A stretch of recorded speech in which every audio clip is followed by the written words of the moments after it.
मागच्या व्हिडिओमध्ये आपण सांगितलं होतं की 2,62,000 चांदीमध्ये क्रॉस झाला की चांदी 2,74,000 पर्यंत जाऊ शकते आणि 1,53,800 सोन्यामध्ये क्रॉस झाले की सोनं 1,56,000 पर्यंत जाऊ शकते. पण आता तुम्ही पाहताय की सोनं आणि चांदी दोन्ही त्याच्या रेजिस्टन्स पॉईंटवर अडकून बसले. म्हणजे 2,62,000 वर चांदी अडकून बसली आहे, 1,53,500 वर सोनं अडकून बसले. पण मार्केट पॉझिटिव्ह आहे. ठीक आहे, याचा अर्थ काय की मार्केट खाली पण पडायला तयार नाही, वर पण जायला तयार नाही. पण काही आता तुम्ही पाहताय की काल 2,64,000 पर्यंत चांदी गेली होती, परत 2,62,000 पर्यंत आली. सोनं 1,54,000 पर्यंत गेलं होतं, परत 1,53,500 पर्यंत आलं. ठीक आहे, याचा अर्थ असा की मार्केट वर जायला तयार आहे, पण काही कंडिशन्स त्याला अडवत आहे फक्त.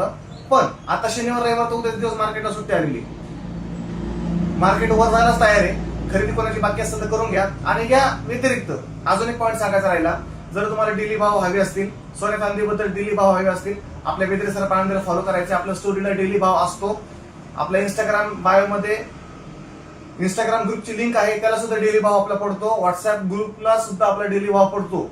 ठीक आहे, डेली भाव हवे असतील आपल्या बेदरे सर पांढरेला फॉलो करायचे. आपल्या स्टोरीला डेली भाव दिसतो, कारण इथं विश्वास आणि पारंपरिक जपलं जातं. धन्यवाद.